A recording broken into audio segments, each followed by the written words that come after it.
Heart shape, ठीक है। उसके बाद में पहला हार्ट शेप एम्ब्रियो बनने के बाद में देखो ये फिर भी जी मतलब हस्टोरियल सेल, एस मतलब सस्पेंसर है, और ये जो है आप देखना ये रेडिकल वाला रीजन है ना। अभी देखो ये हाइपोकोटाइल वाला रीजन है, और अभी पहले जो हार्ट शेप का एम्ब्रियो था अभी उसने एक ऐसा स्ट्रक्चर ले लिया है, अभी ये दिखने लगा है बच्चों हॉर्स शू शेप। कैसे दिखने लगा है बच्चों? हॉर्स शू शेप स्ट्रक्चर दिखने लगा है, ठीक है ना। सो ऐसा स्ट्रक्चर लेता है, और फाइनली आप देखना बच्चों ये जो रीजन है ये ऐसा सेल्स डिवाइड होके ऐसा रीजन बनता है बच्चों। ये यहाँ पे रीजन है प्लीम्यूल, यहाँ से बनेंगे बच्चों कॉटिलिडॉन्स, ये वाले रीजन से बनेगा रेडिकल बच्चों, इस वाले रीजन से बनेगा रूट कैप, ठीक है ना बच्चों, और ये है हाइपोकोटाइल रीजन, ठीक है ना बच्चों। तो ये वाला जो स्ट्रक्चर बना पूरा एम्ब्रियो कन्वर्ट हो गया। अभी देखो आप बोलेंगे मैम एंडोस्पर्म किधर है इसमें? सो बच्चों डाइकॉट की बात हो रही है, डाइकॉट में पूरा का पूरा एम्ब्रियो यूटिलाइज कर लेता है एंडोस्पर्म को। सो अभी देखो यहाँ एंडोस्पर्म ही नहीं, और बच्चों ये जो स्ट्रक्चर बना ये बना सीड, और इस सीड के ऊपर दो कोटिंग्स रहते हैं। कौन से कोटिंग बोलेंगे मैम? ये पूरी की पूरी चीजें कहाँ हो रही है बच्चों? ये पूरा चीज हो रहा है यहाँ पे, याद करो। माइक्रोपिलर एंड की बात हो रही थी, माइक्रोपिलर एंड में हो रहा है सब कुछ। So it is like that. So याद करो ये इंटेगुमेंट्स, पहला वाला इंटेगुमेंट, दूसरा वाला इंटेगुमेंट्स, और ये ऐसा हीलियम का स्टाफ, ये सब गड़बड़ी ओव्यूल्स में हो रही है। एम्ब्रियो बना है ओव्यूल्स में, और अभी देखो पहला कैसा ओव्यूल था, पहली ऐसी एम्ब्रियो सैक थी, याद करो एंटीबोडल सेल है, यू नो यहाँ पे ऐसा पूरा स्ट्रक्चर था। अभी ये पूरा ओव्यूल कन्वर्ट होके हॉर्सशू शेप पहला एम्ब्रियो, और फिर ऐसा बना। और ये वाला स्ट्रक्चर जो है अभी ये जो स्ट्रक्चर बना है ये है सीड गाइस, और इसके ऊपर ये दो इंटेगुमेंट्स थे, तो ये इंटेगुमेंट्स ने दो कवरिंग बना रही है, सीड कोट जिसे कहते हैं। भाई ये जो है इनर इंटेगुमेंट्स वो कन्वर्ट हो गया टेगमेंट में, और आउटर इंटेगुमेंट्स कन्वर्ट हो गया टेस्टा में, और ये बन गए सीड के कोट। सो आपके घर में कोई भी सीड हो, मटर का दाना हो या कोई भी घर में सीड हो, है ना, चने का दाना हो, आप देखना वो है सीड। सो उसमें क्या है, ऊपर में दो कवरिंग्स रहेंगे, उसमें ऊपर में दो कवरिंग्स रहेंगे। बाहर वाला आउटर इंटेगुमेंट्स है जो कि अभी कन्वर्ट हो गया टेस्टा में, इनर वाला है टेगमेंट जो इनर इंटेगुमेंट्स था, और ये देखो ये एम्ब्रियो है, ढेर सारा एम्ब्रियो इनसाइड दैट ये। और यहाँ पे ना बच्चों छोटा सा मार्किंग रहेगा, ये हीलियम का मार्किंग है, और माइक्रोपिलर एंड का एक छोटा सा होल रहेगा इसमें, ये रेमनेंट्स है ओवरी के, ठीक है ना। इस तरह से एक पूरा ओव्यूल बोल सकते हैं, जीता जागता ओव्यूल कन्वर्ट हो गया ड्राई सीड में, जिसमें कन्वर्ट हो गया ड्राई सीड में, ठीक है ना। So this is how there is the development of the embryo. जो मैंने अब तक के पढ़ा है, डू यू ऑल अंडरस्टैंड, या सर के ऊपर में से गया? अब तक की जितनी भी बातें हमने की तब से, do you all understand guys? निशान, शांभवी, वैष्णवी, निकिता, आकांक्षा, सौरभ, रुचिका, प्रेषिता, पीयूष, अल्पिका, अब तक के हमने जो भी पढ़ा बच्चों समझ में आया क्या? चलो रिकॉल कर लेते हैं ना, ऐसे ही मन में मन आप ही रिकॉल करो, मैं भी मेरे साथ में रिकॉल करती हूँ, और फिर मैं थोड़ा ऑब्वियसली आपको पूछूंगी। तो क्या रिकॉल करना है आपको बच्चों कि भाई एम्ब्रियो कैसे बना? देखो डायग्राम, एक डायग्राम आपके सामने हो ना तो आप दुनिया जीत सकते हो, है ना। तो एक डायग्राम पूरी चीजें बता रही है आप लोगों को। क्या बता रही है बच्चों? कि भाई शुरुआत हुई थी, एंडोस्पर्म बन के रेडी है, फिर आपके पास में एक जाइगोट वाली सेल थी, ठीक है, याद कर रहे हैं बच्चों, आपके पास में एक डाइगोट वाली सेल थी जिसका अनइक्वल डिवीजन हुआ, एक सेल स्मॉलर वन, दूसरी bigger one. Smaller cell chalazal end की तरफ थी, बिगर वन सेल जो थी वो थी ये वाला एंड, ये माइक्रोपिलर एंड है, माइक्रोपिलर एंड की तरफ। बिगर सेल जो थी उसको मैंने कह दिया हिस्टोरिया। हिस्टोरिया पैरेंटल सेल डिवाइड हुई ट्रांसफर्स डिवीजन में, और एक वन प्लेन में डिवाइड हो गई, और ये बन गया एक बड़ा सा सस्पेंसर। सस्पेंसर की जो स्मॉलेस्ट सेल रहती है जो एम्ब्रियो की तरफ होती है उसे हम कहेंगे बच्चों हाइपोफिसियल सेल। फिर हमने देखा इस तरह से सस्पेंसर बन गया 6 से 10 सेल्स का, उसने एम्ब्रियो को पुशअप कर दिया। कहा एंडोस्पर्म, एंडोस्पर्म का एम्ब्रियो को सेल्स का, देखो इतनी ढेर सारी सेल्स बनी है, सेल्स बनने के लिए एनर्जी तो चाहिए, और एनर्जी किसने दी थी? एंडोस्पर्म में, ठीक है। अभी क्या हुआ, अभी आपके पास में जाइगोट की सेल है, पहले 3 डिवीजन में, एक सेल से 2, 2 से 2 और फिर 2, ऐसे टोटल 8 सेल्स बनी, 3 माइटोसिस डिवीजन हुए right angle to each other, और 8 सेल वाला जो एम्ब्रियो है इसे हमने कहा ऑक्टेट। ये वाली स्टेज जो होती है ऑक्टेट स्टेज होती है, या ग्लोबुलर स्टेज भी कहते हैं, ऐसे गोल मेटल दिखता है। अभी इसमें से नीचे की तरफ, नीचे की तरफ का मतलब हुआ इसमें से जो सेल्स सस्पेंशन की तरफ जो रहती थी उस सेल्स ने बना दिया रेडिकल और हेटेरोडाइल। अपर साइड में जो सेल्स थी उसने बना दिया प्लूमेरुलर कोटिलेडॉन्स, ठीक है। फिर क्या हुआ बच्चों, हाइपोफिसिल सेल और एम्ब्रियो की रेडिकल बनाने वाले सेल्स ने रूट कैप के लिए एक रीजन बना लिया, और उससे आगे जाके रेडिकल बनेगा, ठीक है। फिर अपर साइड वाली सेल जैसे प्लूमेरुलर कोटिलेडॉन्स बनाने वाली सेल ऐसे डिवाइड होगी, ऐसे डिवाइड होगी कि डिवाइड होके उसने हार्ट शेप स्ट्रक्चर बना लिया जो कि एम्ब्रियो है। फिर ये हार्ट शेप सेल जो एम्ब्रियो स्टेज एक पहला वाला स्टेज है, फिर ये हार्ट शेप स्टेज जो था वो कन्वर्ट हो गया into horse shoe shape.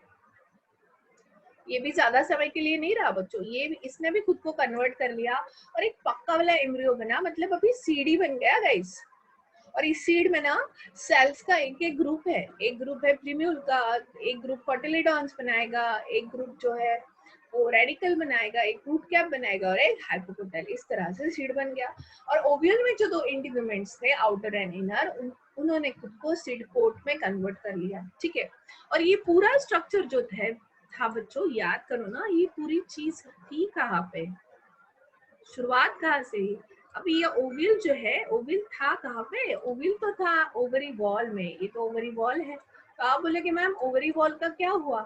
So guys ये स्टाइल स्टिग्मा चले गए और बचा कौन? कुछ कुछ जगह पे स्टाइल रह जाती है, जैसे कॉर्न जो है उसमें स्टाइल रह जाती है। कॉर्न बताया ना, मक्का, भुट्टा, भुट्टा में जो ऐसा वायरी वेलवेटी स्ट्रक्चर जो बाहर निकलता है ना, वो स्टाइल है, वो फ्रूट्स में भी रह जाता है। तो most of the time style stigma degenerate हो जाते हैं, और ये बना, ये है ओव्यूल ने कन्वर्ट कर लिया खुद को सीड में, और ये जो ओवरी वॉल थी, और ये मैंने जैसे कहा ओव्यूल ने खुद को सीड में कन्वर्ट कर लिया, और ओवरी वॉल जो है, ओवरी वॉल अभी कन्वर्ट हो गई है क्या, फ्रूट वॉल में,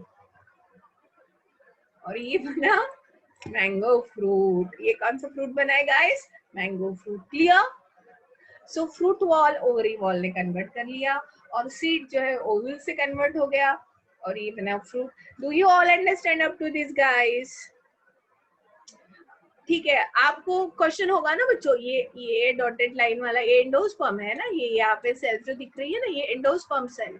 आप बोलोगे मैम यहाँ पे एंडोस्पर्म था फिर इधर गायब हो गया एंडोस्पर्म। बच्चों हमेशा ध्यान में रखना है, हमारे पास में 2 टाइप्स के प्लांट्स है, one is dicot plant and another one is the monocot plant, clear. Dicot plant में बिल्कुल make sure this thing, underline it, आगे कहीं ना कहीं आएगा वैसे reference, but anyways I am telling you, dicot जो सीड्स होती है उसमें whole endosperm is utilised. Dicot जो रहते हैं बच्चों, डाइकॉट सीड्स में पूरा का पूरा एंडोस्पर्म यूटिलाइज्ड हो जाता है, क्लियर। सो डाइकॉट सीड जो हम खाते हैं उसमें एंडोस्पर्म नहीं होता है, endosperm is utilised while development of the embryo, ठीक है। और गाइस बिल्कुल ध्यान में रखना है, डाइकॉट सीड जैसे ग्राउंडनट एंड ऑल, उसमें एंडोस्पर्म नहीं होता है, उसमें कॉटिलेडॉन्स होते हैं। दूसरी बात, बट हर चीज को एक्सेप्शन होता है, वन प्लांट इज देयर जिसका नाम है कैस्टर। एक कैस्टर प्लांट है, वो एक डाइकॉट सीड होती है, कैस्टर सीड इज द एरेंडिस तेल बोलते तला। सो ये जो कैस्टर सीड होती है ये डाइकॉट है, बट डाइकॉट होके भी उसमें एंडोस्पर्म होता है, इट इज एक्सेप्शन। एंडोस्पर्म का दूसरा नाम है अल्ब्यूमिन भी कहते हैं। सो ऐसे सीड जिसमें एंडोस्पर्म होता है, ऐसे सीड्स को हम कहते हैं endospermic seeds, clear. And the seed और हमें पता है ज्यादातर endospermic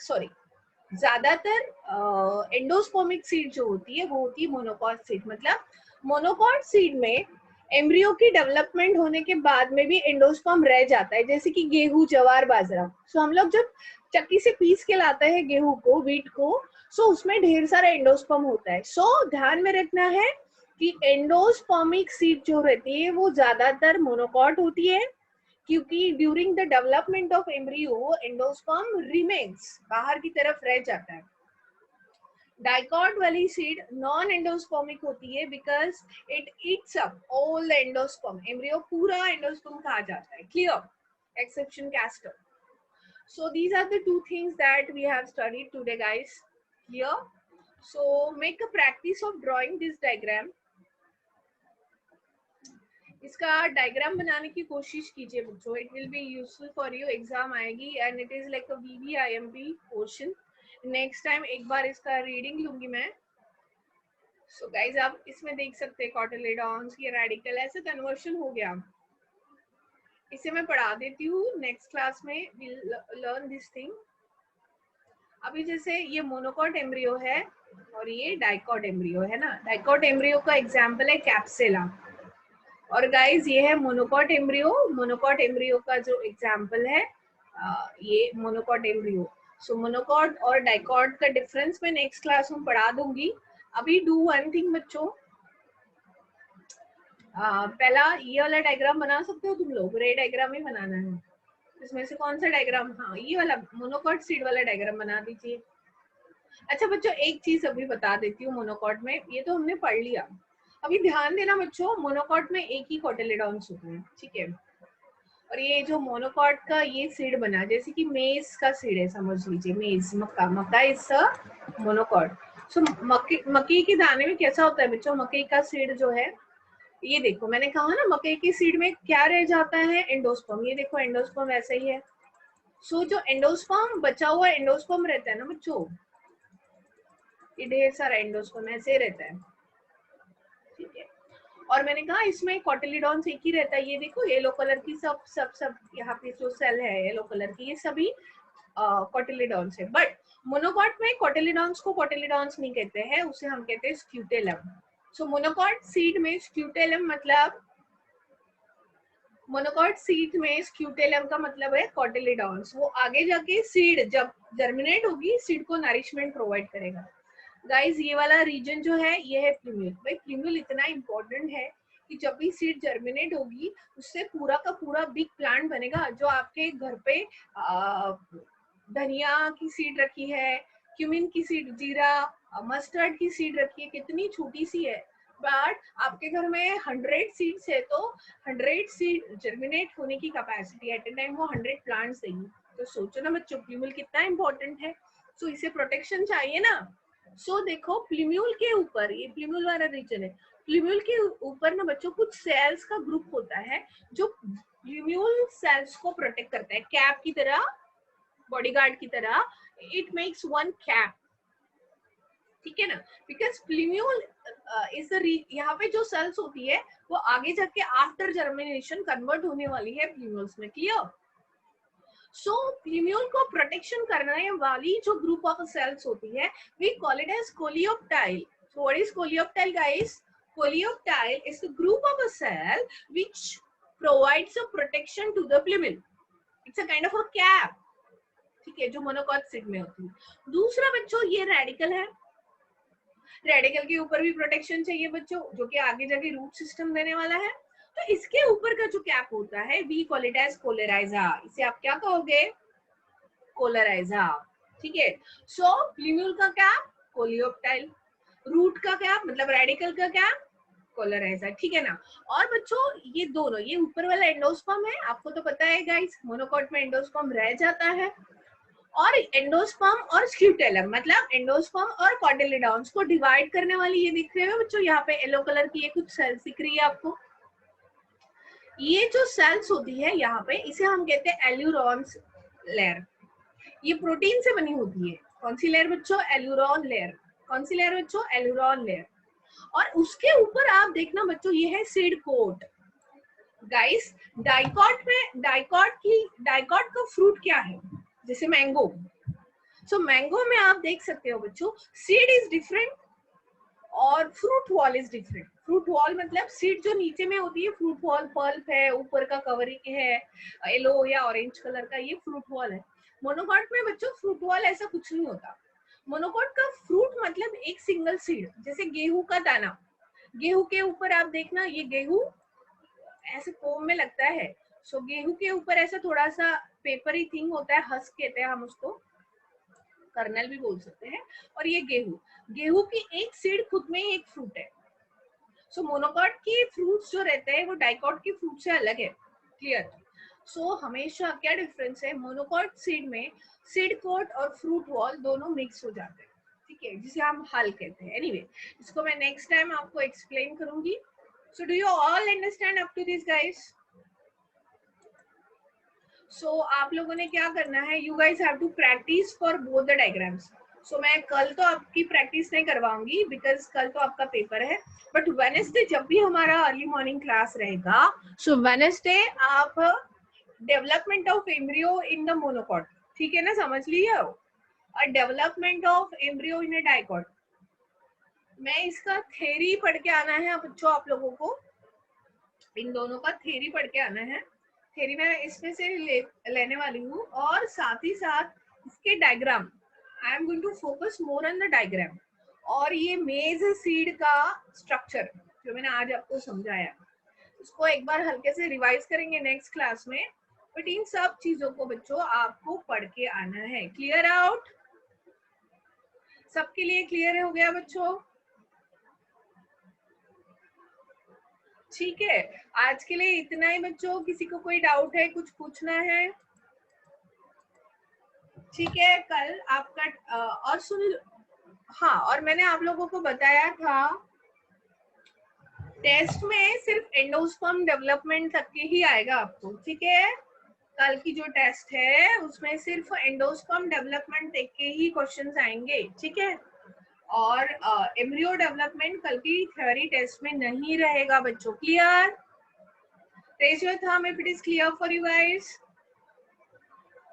Very good. Okay, okay, good, good, good. चलो, थैंक यू बच्चों। चलो, बाय बाय।